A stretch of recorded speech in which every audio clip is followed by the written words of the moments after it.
confession anytime he's around the investigator. The minute the investigator leaves, he sits back up. And he's not smart. I mean, this kid is like, he's a few bricks short. Hey, what does, now that we're talking about hair, what does everybody think about Chase's new haircut? I like it. He got it done today. Looks woolly. I think it's very smart. Is that in regulation, Chase?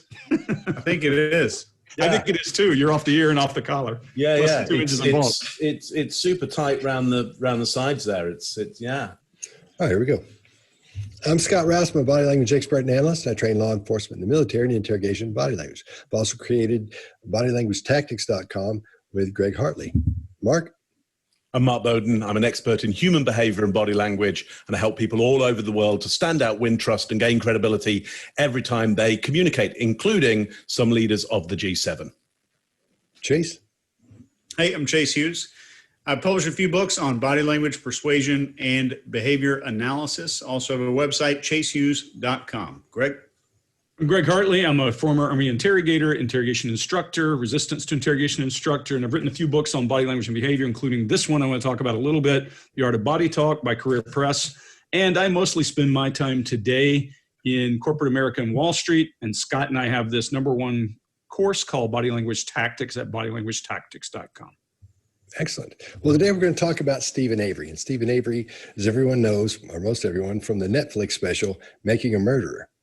And what we're doing here is we're looking at a piece of film that's, Greg, why don't you tell them about what we're taking a look at? You found it. Yeah, so guys, we all know this is a really complicated case, and we're looking at a snapshot in a window in time. And I'm not sure exactly the number of hours after the young lady goes missing, Teresa goes missing. Teresa Halbach, I believe is her name. She goes missing, and then a local radio or local TV station goes out and talks to the last place she was seen, or last place she went for her employer.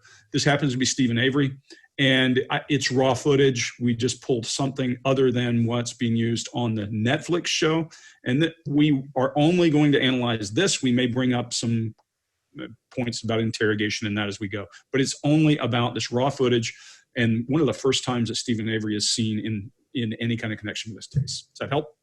Yeah, perfect. Chase, you had something you wanted to say as well, I think.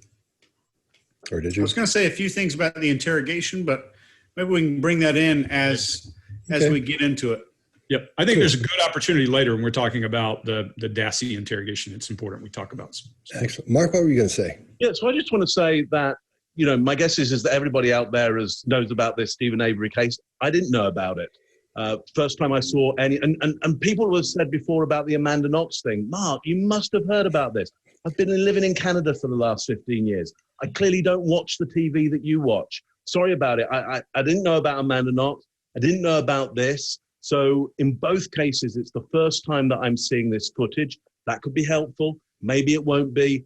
All of you will know more about this than I do, but maybe what you don't have is the fresh eyes on it and no framework other than what you see right there. That's all I've looked at. Mark, I had never watched the Netflix show, didn't know who it was. When I start looking for video, I say, okay, what's hot? I'll go out and look, and when you start looking, this is a hot one. So I started looking and started digging into this case and realizing, wow, this is really a mess. This guy was convicted wrongfully of rape, spent 18 years in prison, got out, and then 2 years later, he's accused of this crime. Yeah, but it's a great piece of video.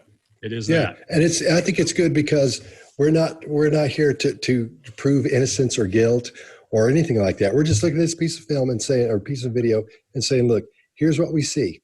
And as we do this, we're not on the side of guilt or the side of innocence. We're going to say, look, we see deception and we see it here, here, and here. And we'll see truth. We'll say we see truth in it here, here, and here. That's all we're doing. We're not trying to, we don't know the backstory. Greg knows all about the backstory of the case and all that. I don't know that much about the backstory either. I don't know if I know it all. This is a long one. I didn't even know who this guy was. I had to call Greg. Yep. I sent the video to Scott. Scott sent the video out, and I started getting text. Who is this guy? And I said, apparently Steven Avery. And so even as late as today, I was digging up information. This is a long, complicated case. And there's a reason the stuff we're talking about is on Netflix, and it's complicated, and people are looking to try to get resolution because mess of a story, the same as the Amanda Knox or any of these others. Exactly. But as you go through the video here, just keep in mind, we're not analyzing the case, we're analyzing the clip. Great point. Yeah. Exactly. And another thing, when we're giving each other, it sounds like we're giving each other tips on body language. We're not. We're talking to the one person who wants to watch this, to the viewer who says, I'm going to learn something about body language or human behavior. That's the person we're talking to. So that's what we're doing. I'm not giving Greg, let me tell you how to interrogate a damn terrorist, man. Here's the way it goes down. Or Chase or a Mark, either one. I'm not telling anybody that. And none of us are. So that's what we're actually doing is we're telling the person who's watching this. So if you're watching this, hopefully you'll learn something. I can clarify that Mark is teaching us most of the time. Listen, no kidding. I'll take all the help I can get from any of you. See, that's what pros always say. Oh, yeah, I'm just still in the learning process. I keep saying, though, guys, and with all this, and we just keep talking, I hope people are enjoying this much as we are. We started this for us to hang out, and we are learning from each other, and it's a cool thing. It's my favorite part of the week. Yeah, mine too. You're right. Mine too. All right. Well, we've got 5 short clips, so let's start off with clip number 1. And then when she left, which direction was she going? I mean, did she seem fine? Did she seem agitated? Same thing, normal. But then she went out to the road and, she goes to LRB. I don't know where she goes, after that. Because the field's all open, you can see. So which direction was she going in? Towards LRB. Okay. All right. Mark, what do you got? Yeah. So what I see, which is most important here, is there are 3 eye squints that happen. They're certainly, for me, targeting squints. There may be an element of anger there. I can't see anything in the top lip there. I don't see the head dip down, but what I see is a targeting movement that he does. What happens is when you squint, it stops the peripheral vision so much, so you get better targets on your eyes. I see it on after same thing, after that, and when he says towards, I think he says, I don't know what he's saying. Is it Larrabee? Larrabee. I had to go look it up. Towards Larrabee. Me too. Okay. So if you want to check these out at home, when he says same thing, after that and towards Larrabee, it is tiny, but I think it is notable that either there is anger there or a feeling of something that needs targeting because it needs suppressing. My guess around this, therefore, is that there is some anger at the questions being asked right now. That's what I've got on that one. Greg, what do you got for me? Yeah, so this one's interesting, and some of it means nothing, but I'm going to point it out anyway. There's some fight or flight in him here. Licks his lips, swallows heavy. That's normal. I mean, for some people in front of a camera, remember he's been in prison before, and if this is something that he's concerned about, there you go. His shoulders up fairly consistently as he's telling a story. But I watched enough video of him now to know some of that's his baseline, that breaking eye contact away as he answers. A lot of that's normal for him, so I'm not too worried about it. Now I'm going to talk to you for just a second about a thing that I always try to teach people.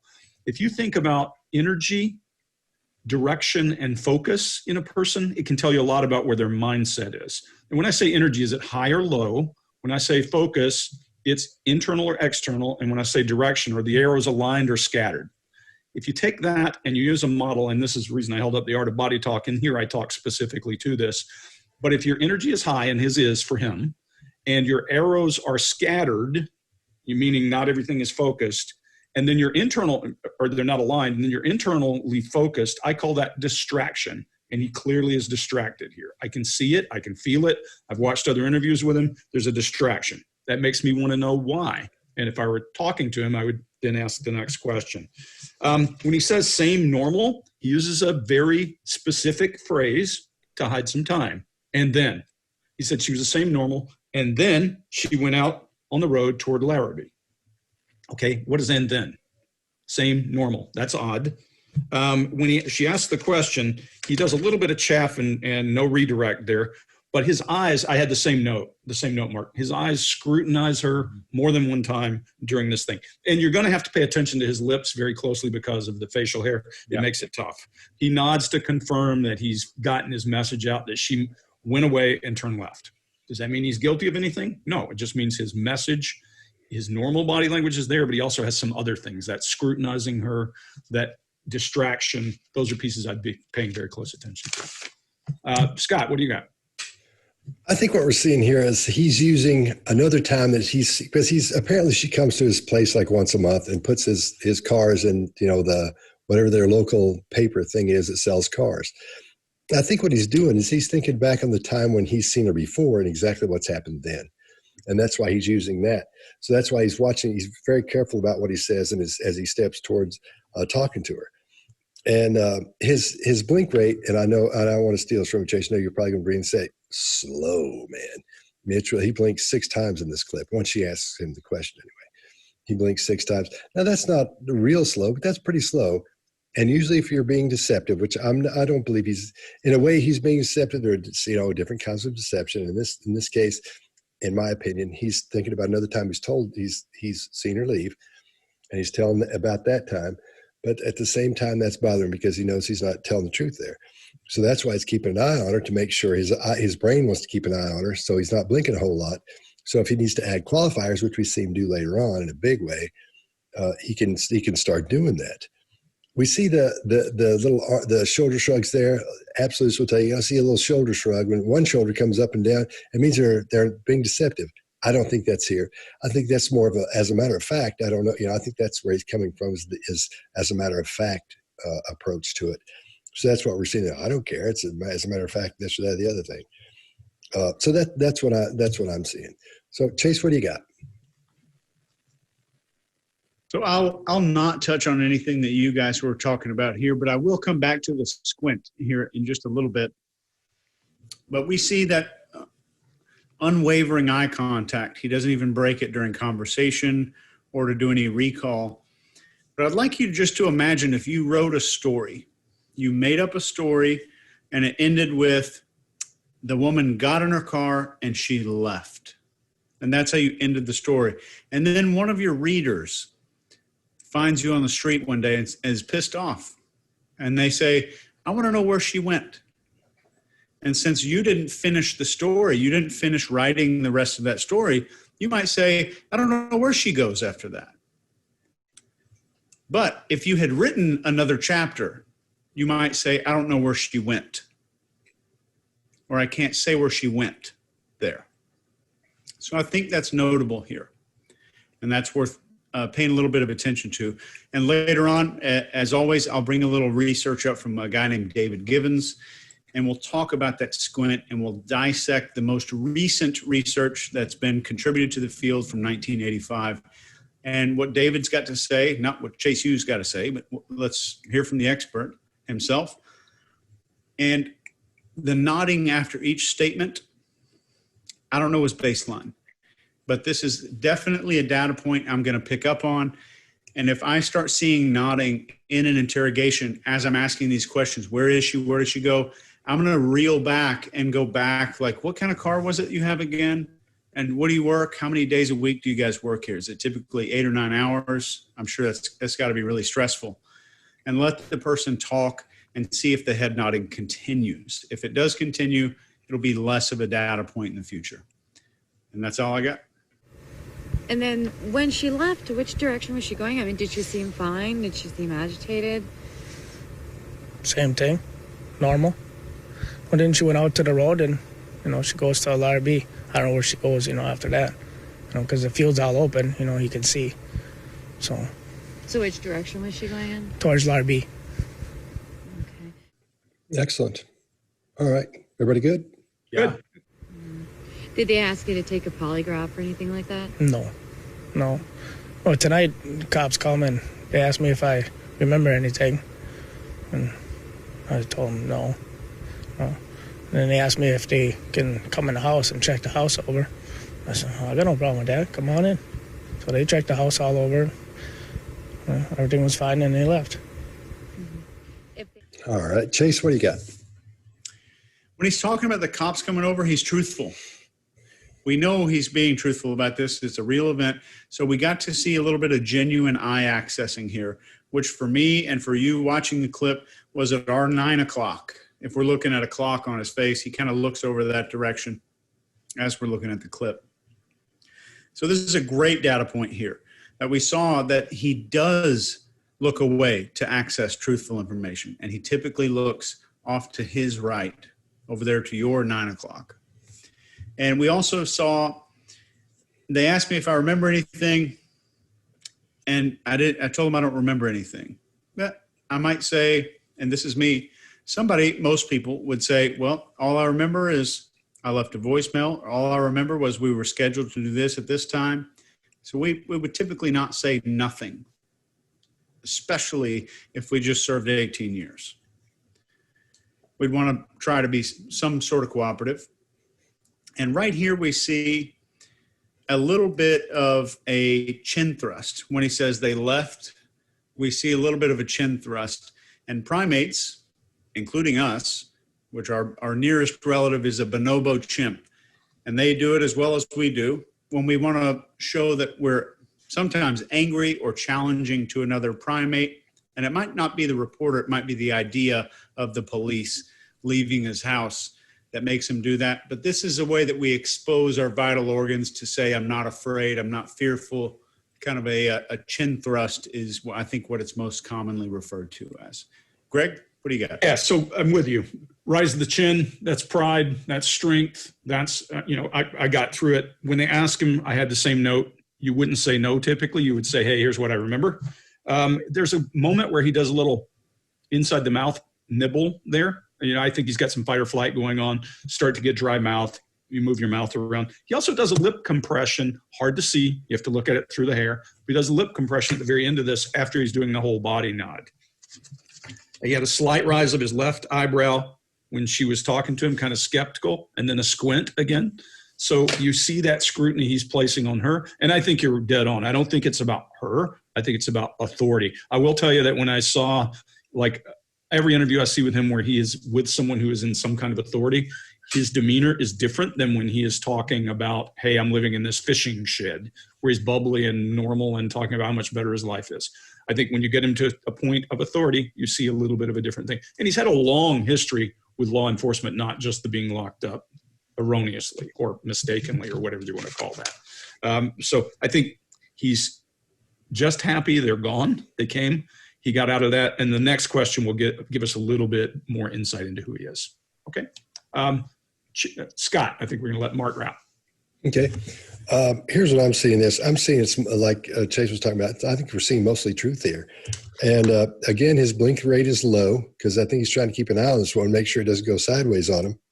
And then his tone sort of denotes that he's guarded in what he's saying. He's not being super careful, but he's being careful with what he's saying as well there. And also, I think we're seeing, we'll talk about psychopathy in a few minutes. I'll move on from there. There's, I'll wait on that. It's my favorite subject, so we'll get into it. Okay, Mark, what do you got? Yeah, so he says everything is fine, and then they left. He's nodding his head for agreement of that. He also then does a chin raise. That could be arrogance. That could be confrontation. He gets strong eye contact. He gets a bitter taste in his mouth. He then does a bit of tongue jut, and I think it's grooming. But you may want to look at that, whether it's a lick of the lips or a push out, and then. Yeah, I think that's it. That's it. And the other thing is he's got his hands tight by his side at the same time. I don't know his baseline, so that could be him trying to control himself. That could be how he normally is. Greg, you've looked at his baseline. Which one do you think it might be? Yeah, so this is Wisconsin, and very heavy German population and Germanic folks, not a lot of waving hand movement and that kind of thing like you might find from Mediterranean cultures. And he is a classic example of a Wisconsinite, very contained, arms down. Right. Okay, making his point. Yeah. Okay, so we're not going to see maybe any illustrators from him. We won't see any self-soothing around here because his hands are probably not going to come up. I don't see it in this video. So what do I take from this first part of it? Again, there is something he doesn't like about this. Everything was fine, and then they left. There's something he doesn't like about it. It's distasteful what's going on there now. Is that an act that he did or was part of, or is it just the thing of he's being questioned in this way and he doesn't like it?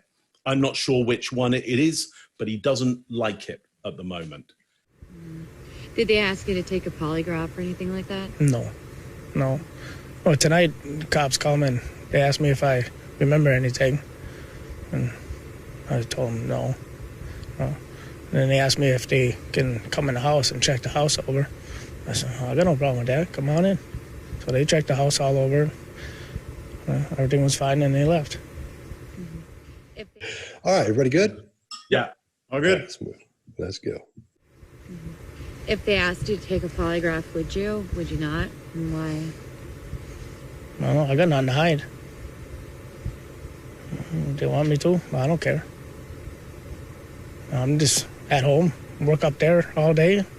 I barely go anywhere. Once in a while, I go to Manitowoc and come back. That's about it. So when you heard about it.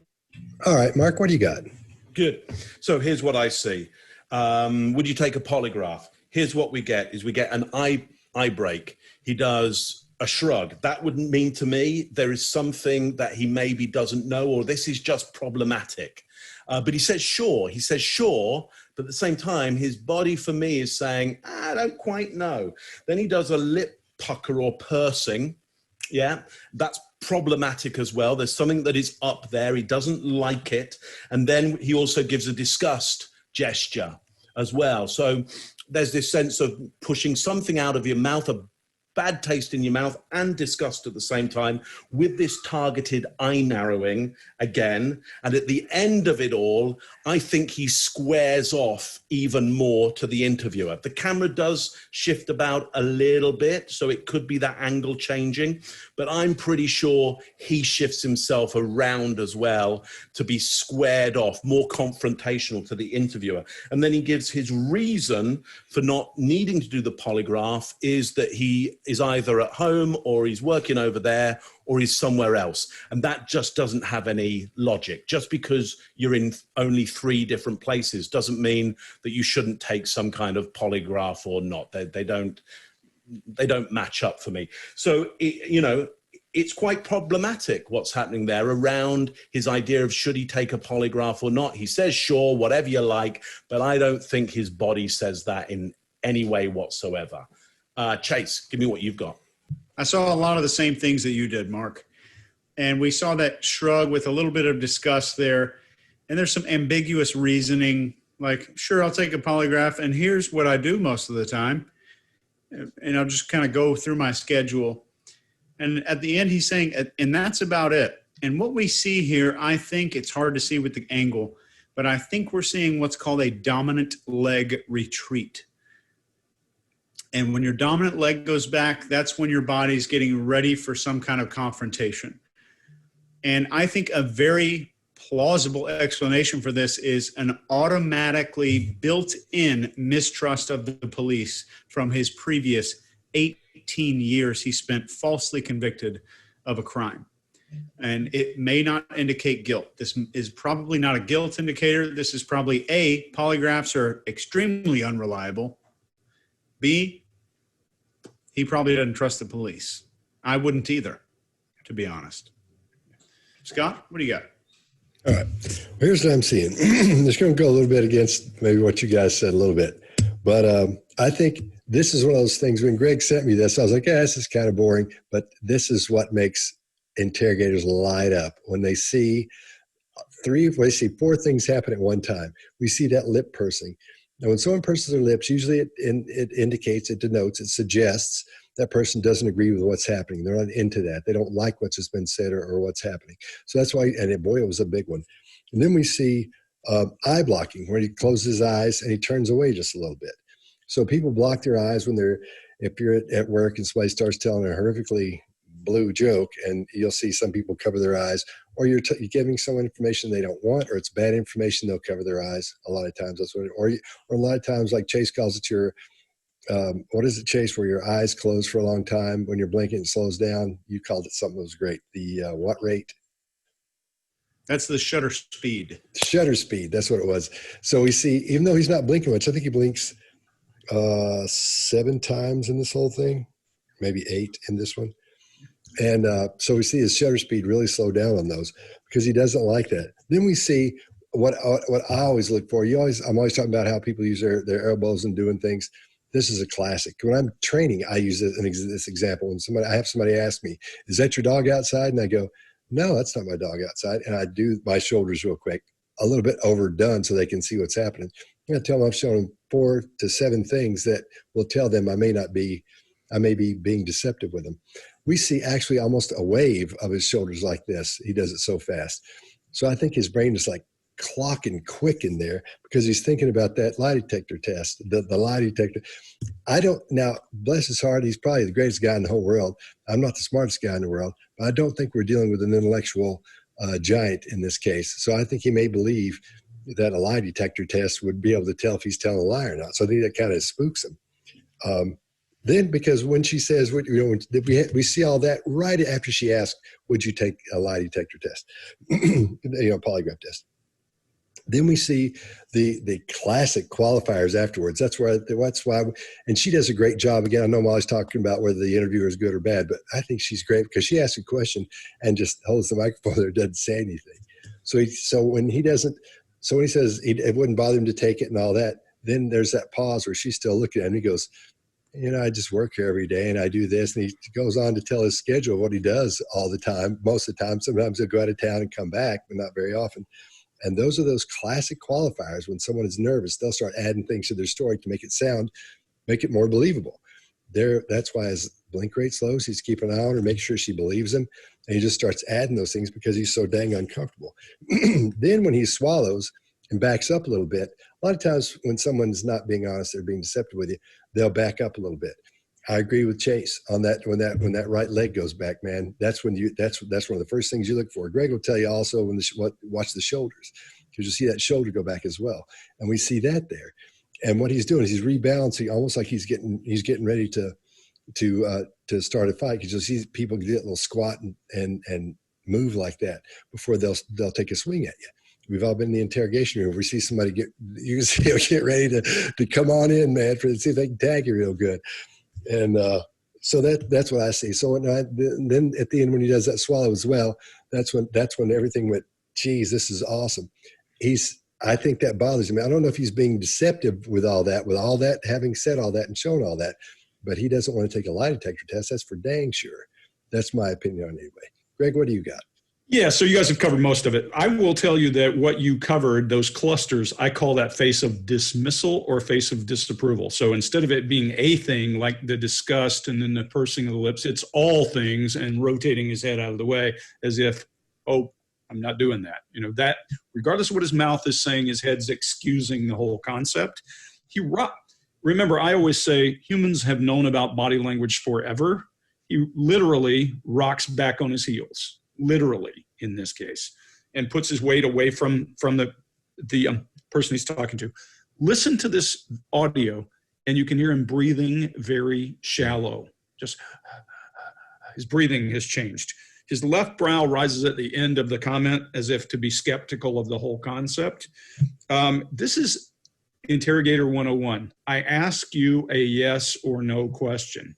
37 words before you get to yes or no is a bad indicator of deception, usually.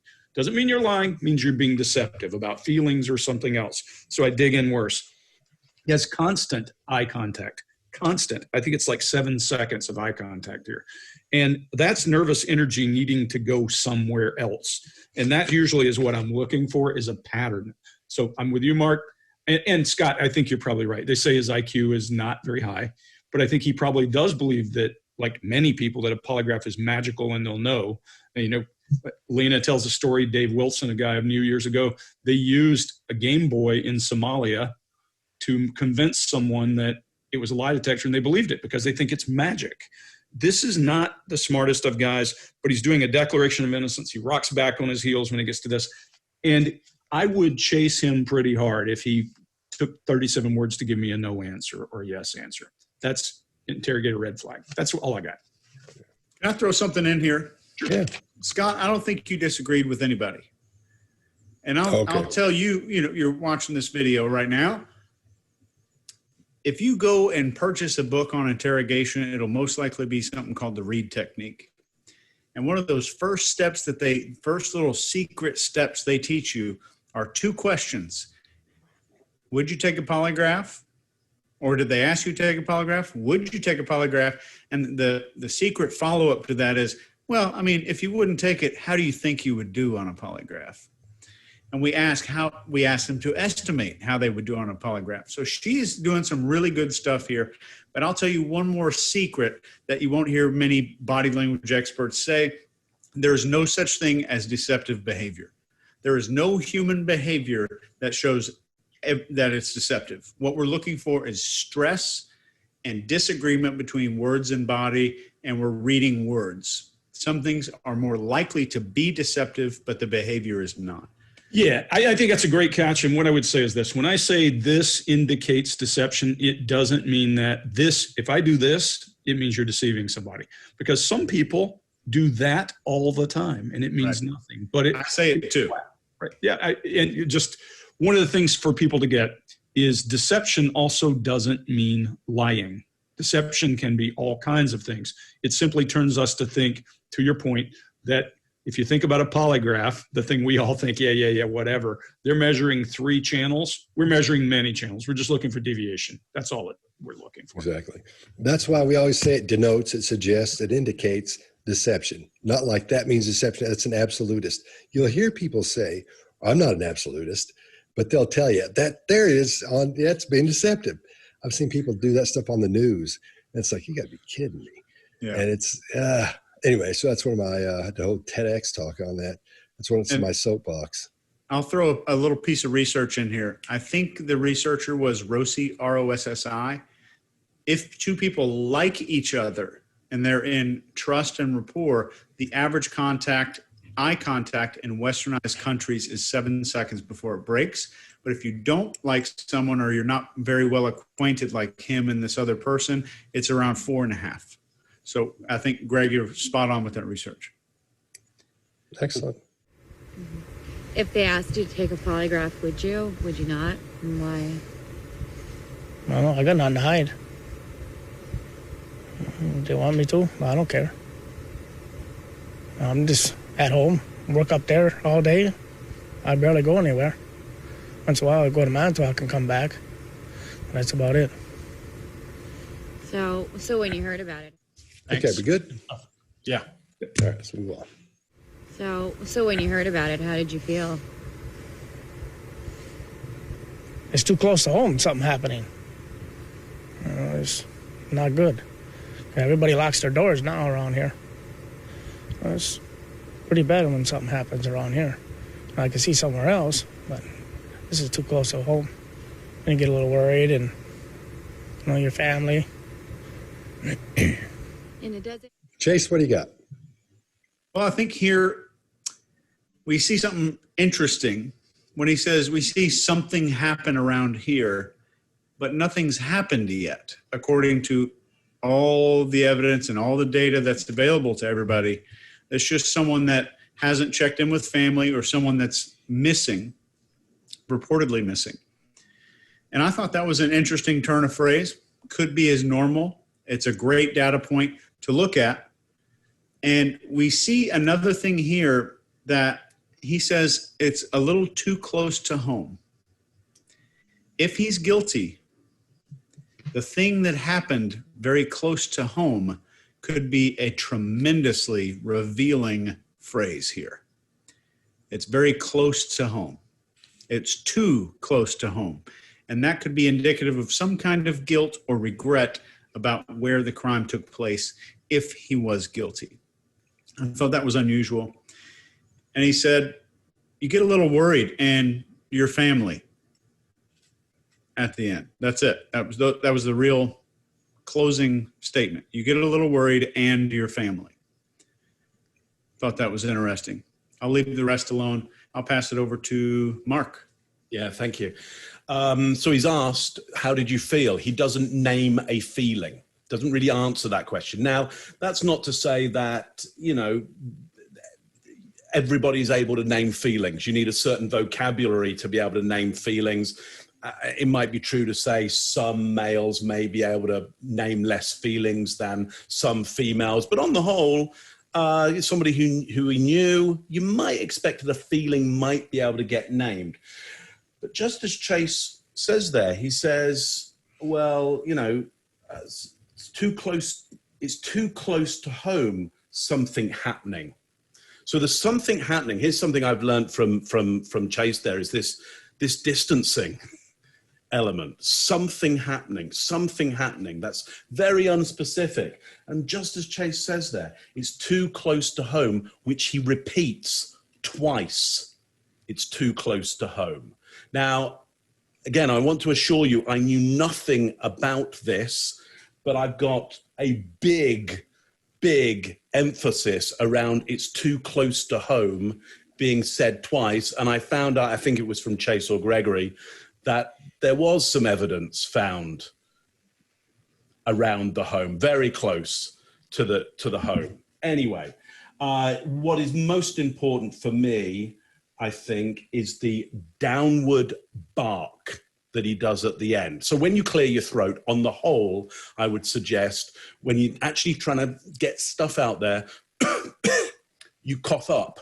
Or when you're trying to clear your lungs, you cough up. He coughs down and actually makes a low sound in the lungs. That for me is a primate bark that says, you're going to stop this now. I'm taking control. This is the end of this now.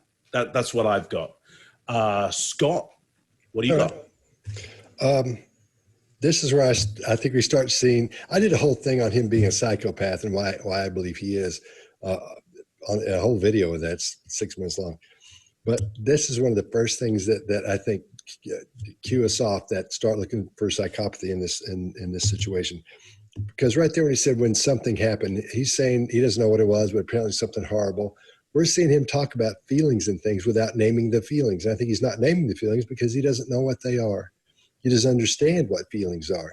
A lot of times you'll have examples of and I'm sure we've all dealt with this where we're talking to a psychopath and they'll start taking those things we're saying. If something makes us angry, I think Greg, I've told you the story about the guy when I was talking about taxes once, and then hearing him later on in a restaurant, one in the booth right behind me, talking about that. And I was like, oh my God, because he was using the same descriptive terms I was, and he ended up, he'd done some really horrible stuff, which we're still trying to catch him now. And that guy ended up being a psychopath. We're seeing the beginnings of the hallmarks of the psychopath here when he can't describe what feelings are. So since Mark covered all the what he was saying and stuff, when he starts saying everybody starts to lock their doors around here, that has nothing to do with, but it does have something to do with feelings. I feel unsafe and all that, but why would he know they would feel unsafe at that point if nothing's been discovered yet, if nothing's happened yet? So, and you're right, Mark, being close to home, it was about 45, 50 feet away from his home where they started finding evidence of the teeth and everything else in his fire barrel or whatever. So Greg, what do you got? Yeah, so there's an interesting thing here is the first time we've seen him show any kind of almost shock that she asked this question about how he feels. It's something he hasn't considered, you can clearly tell. And then he turns his head, and she's not asking him how he feels about the weather. She's asking him how he feels about this person he knew who's disappeared. And he frames it in terms of self. Nothing about her, not one thing. He says, well, he goes on to say the whole thing about something happening. He distances from, to use a word you would use there, Chase. I call it passive voice. He goes to passive voice. Something's happened to her. Then he says something, things happening around here, close to home, too close to home. He doesn't really say anything about her. It's all about him. It's all about frame of reference is him. And often people who commit crimes and those kinds of things will use terms that frame things in points of who they are and how it impacts them. And, this Amanda Knox has a thing on, I believe it's Amazon right now, about how people frame crimes. I'd love to hear some of those and see, but often people will frame it in terms of them. This is the most animated he's been yet. If you watch him, he's talking about this. When he's talking about self and too close for him, he gets animated. And then I think he's got some fight or flight going. You see him swallow and do a little bit of that. But you guys have covered most everything I saw. Just the one difference is I think he frames it in terms of self, not in terms of the other person. Not a good sign when you're interrogating somebody when they do that. So we're seeing a cluster and a pattern that would cause people to go after him and chase him. Okay. Yeah. Okay, we good? That's I'd it. be all over him. Yep, me too. I mean, with that Oh, yeah. statement right there, I would go after him really hard. But I would do it in a whole different way. He wouldn't know that I was angry. Oh, no. Yeah, none of us. I'm the friendliest. I'm the scariest looking friendly guy you're ever going to meet in your life. Well, you know where I'd go, because he said at the end, you started talking about family. I'd start saying, tell me about that. Yep. Because Tell me more about that. there's something important about the family. Well, there's like, Mark, you're dead on. Go read this story. Oh, right, okay. There was a meltdown when he was in prison with his family, and they all imploded, and he got divorced, and Okay. long story. To Scott's point about the psychopath stuff, the first crime he was ever committed of, he pleaded no contest to it. He soaked a cat in gasoline and threw it into a fire. Yeah, that's Psycho When he 101. was much younger. Yeah. 18, I think. I'm getting ready to go over that list with you on the next video. So, Cut yeah. that out if you want. No. Why would I do that, man? It just shows you know we're all talking about the same thing. We all see the same stuff, you know. Right. And somebody will say something early and you have to cross off what they're saying, but no big deal. I'm down with that. I All right, do we that. good? too. I take it off. Yeah, cool. This is Oh, a yeah. fun one, guys. I mean, it's Yeah. when I first saw the Great video, I didn't think we had this much. Yeah, no, Yeah, do good. it again. Yeah, no, No, all I was this- saying is when I first watched the video, I was like, yeah, this is, oh, wait. Yeah. Me too. Yeah. Yeah. Yeah. As soon as I Like, saw that this face is go into nothing. that, man. Yeah. As soon as his face started lighting up, I was like, oh, here we go. So when you heard about it, how did you feel? It's too close to home, something happening. It's not good. Everybody locks their doors now around here. It's pretty bad when something happens around here. I can see somewhere else, but this is too close to home. And you get a little worried, and your family. In the desert? All right. There we go. In the desert, I mean, knowing her, I mean, what are your feelings for her parents? And They must be going through hell. I figure my mom and my dad and everybody else, my family, they went through hell when I went did 18 years for something I didn't do. I figured they're going through probably the same thing because they lost somebody or whatever. She's got to be out there somewhere, so somebody should be looking. okay. Greg, you want to go first? Sure, yeah. Pay attention to this eye closing and contracting and paying really focused attention on her. Again, talking about her, he frames the response in his own experience. They must be going through hell. Her parents didn't talk about her at all, about how afraid she might be, what could be going on. Talked about her parents and my parents. Immediately flips it back to him. This has got me on the run. I want to go after him when I hear this. And so what's that got to do with anything? How your parents felt while you were away? What do you think about her and her grief because you knew her?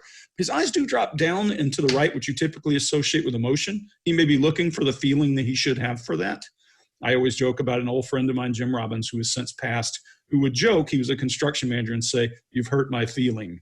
This guy might not say the same thing, but they must be going through hell, and he turned it all about him. And then his brow goes up, and he does a little bit of a request for approval when he's talking about self. And he said, they've lost somebody or whatever. That's an interesting, either he knows she's dead or whatever is an interesting kind of a turn of phrase. And words matter. Chase, you say it all the time. Words matter. And the words he's just used are a pretty big red flag. If you think that something happened to her, right now, they don't even know anything about foul play. If I recall correctly, no one's seen her in a while and they're looking for her. His blink rate, even with focus, goes through the roof during this piece. It's the most blinking I've seen, and he is focused on her and has eye contact. Usually you don't see that as much. And then finally, his nostrils flare at the end. You can hear his shallow breathing and his nostrils flare at the end. I think he realizes this is not the way he should answer, and he's doing a self-edit inside and thinking, uh-oh, that might not have been the right answer. That would be my guess. Chase, what do you got? I agree with everything you said, Greg, there. I think there was a genuine recall at the very beginning when he did the inhale. And there's some genuine facial tension. He's referencing his own parents and what his own parents went for. So we saw the recall go over here again. We saw that little bit of recall and references her parents again. There's some emotional access, even to referencing her parents, which I thought was interesting. The eyes went down this direction when he was doing that. So there was a little bit of emotion accessing there. Lost somebody? Then he shook his head no, followed by a shoulder shrug. Big deal. Because I think he's trying to backpedal as fast as he can when he says, or whatever, and backpedal from that. And we see right when he says, or whatever, lost somebody, and got to be out there somewhere. Right there, we see the eye movement down here. And this muscle down here is called the inferior oblique. And we have the big one around here. That's the orbicularis oculi and the inferior oblique right here. And when that squeezes inward, David Gibbons wrote about this in the most recent report that I could ever find. And I think I read this a couple of years ago. But David Gibbons said, quote, that our muscles in the eye squeeze on the lower end to remove body parts, because it pulls the eye backwards, to remove body parts from threatening circumstances. I think that was a beautiful description there. And we see actual pupil dilation of around 1 to 2 millimeters when he says lost somebody. That's a really good data point there. And granted, for everybody out there who thinks we're magic, I had to watch it 3 or 4 times and zoom in on this thing. Sometimes in one-on-one conversations, I see this stuff, but it's not very often. And I've got to be within 3 feet of somebody to catch it. And I think that's important. And another great quote, I think, here is that this nonverbal behavior is more accessible to the people observing it than the people that are producing it. So that's why we're saying what we're saying. There's a tremendous amount of research on this stuff from credible people. So if you watch, one interesting piece here is listen to the person who is asking the question. She sounds almost exasperated with his answers. That's an interesting one, but she's magical with it, and she gives him room to talk, and they zoom the camera. There's a reason you can see the pupil dilation. So it's a really good piece of reporting, I think. Okay. Scott, what do you got? Okay. Well, I'll go down my list of why I think we're dealing with a psychopath here. When he was young, psychopaths in general, what they'll get, there's people under the impression there's a sociopath and a psychopath. No. Sociopaths, what they call is just violent people. They end up in jail really early. They end up getting killed.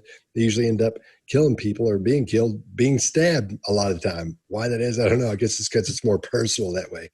So you have, and psychopath is not used in court a lot. You try not to use psychopath because most people are under the impression a psychopath, if you were to hand them a knife, they would just start stabbing everybody in the room or a hatchet or whatever. Well, that's not the case at all. You can have some kind of an episode where you might flip out and start doing that, but not with psychopaths in general. Now, the one of the things that psychopaths when they're younger, one of the things that even documented by Robert Hare, the Michael Jackson and Elvis Presley of psychopathy, the father of it, sort of, I guess. He talks about how they'll get young, when they're young, they'll have been in trouble. When somebody comes to me and they think I'm married to a psychopath or I'm dating, what do I do? The first thing I ask them is they had a history of drug problems in there, or drinking, those things. Oh yeah, get in trouble when they were young, doing, breaking into things. Yeah. What about cruelty to animals? You know anything about that? Well, his sister said something about he used to do something to dogs or whatever. When you start hearing cruelty to animals, especially, that's when you can start worrying about you might be dealing with a psychopath. Kids will be kids, and sometimes they'll do stuff to cats or dogs or whatever once when they see what that actually does, and they won't do that anymore most of the time.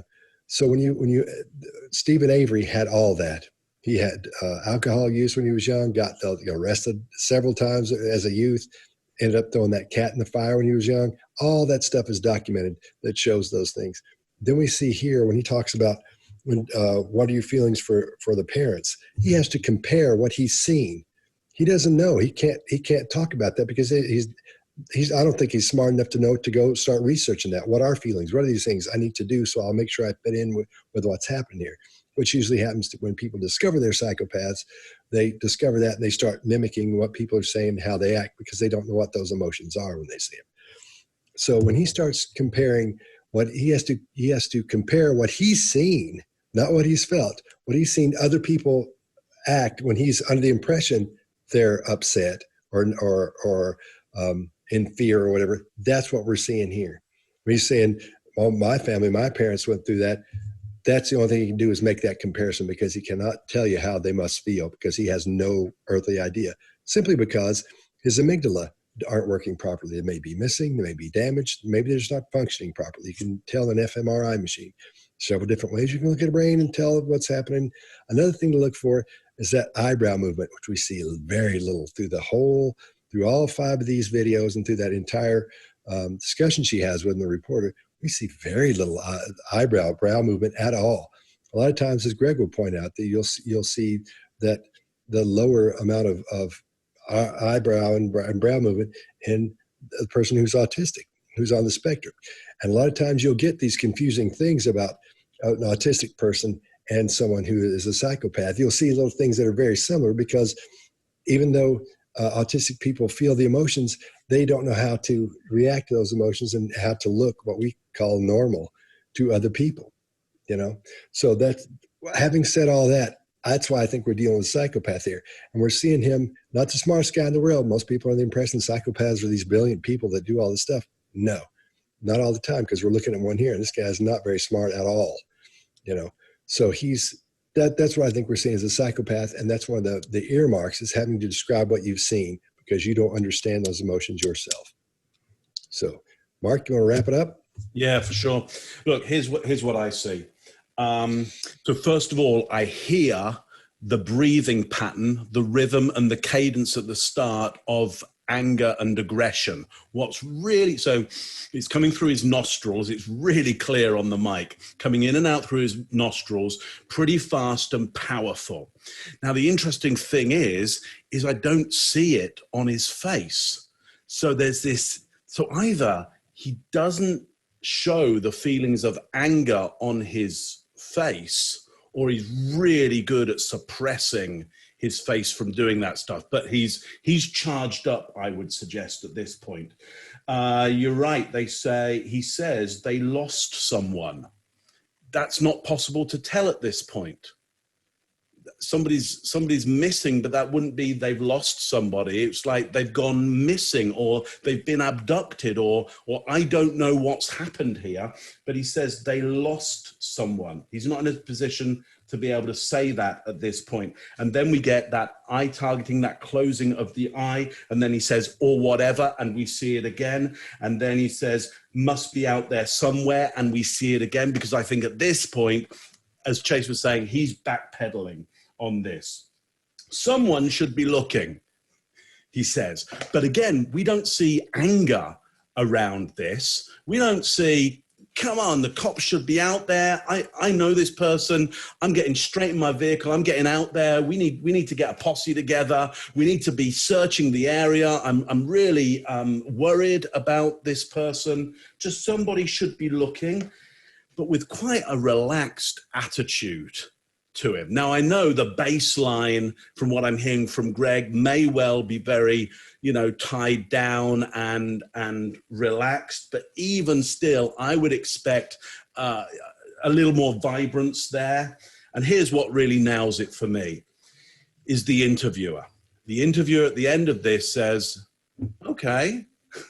And there's a tonality in the voice that says, she doesn't buy any of this. She's right there in front of him, and she's buying none of it. So for me, it's an extraordinary video, because it does go through quite a trajectory of storytelling and potential deceit and suggestions of things that have happened that somebody shouldn't know, and underlying aggression and anger that doesn't show across the whole of the body, the ability not to be able to name emotions, but sublimate them in things that you've seen, but not be able to really feel them yourself. Well done, Greg, because it's an extraordinary video. And when I started watching this myself, I thought this isn't going to be much. And it's turned into an absolute jamboree and festival of exactly, if you watch this show, which you do, exactly the kind of thing that you might want to see. There, I'll end it there. Awesome.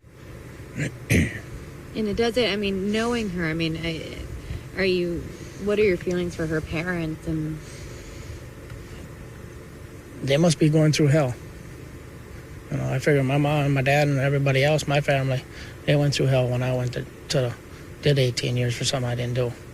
I figured they're going through probably the same thing because they lost somebody or whatever. You know, she's got to be out there somewhere, so somebody should be looking. okay. So let's do Chase's thing where we go around, throw around the room, and this time everybody give a percentage of what you think is deception and what you think is truth from what we're seeing. And Greg, why don't you go first? Yeah, I'm going to say he's about a third truth because he's telling you, just the mechanics of what he's heard, of what the story is. But all that exaggerated, long, drawn-out stuff in there is about 2/3 filler. Okay. So Chase, what do you think? I think I've got around 45% truth here. Okay. Mark? I'm going straight down the center of both of those. My math is not good, so I don't know what the center of that is. I don't know. I don't know. But yeah, they just, obviously there's stuff that he's saying which is absolutely accurate. The police showed up, they had a word with him. And then there's other stuff which we know probably cannot be accurate anyway. And then there's how I think he's concealing some of his intentions around what he's doing and the energy that he has for it. I was going to say feelings there, but they're tricky to try and detect. They're not fully formed as I can see them. So he's an interesting guy. Yeah. I'm going 70-30. I think it's 70% being truthful and then 30% deception. And because we see, simply because those last two, we're seeing all the, he's just making stuff up there, not making stuff up, but he's creating his answers there as he's comparing his, about feelings and all those things. So I'm giving it 70-30.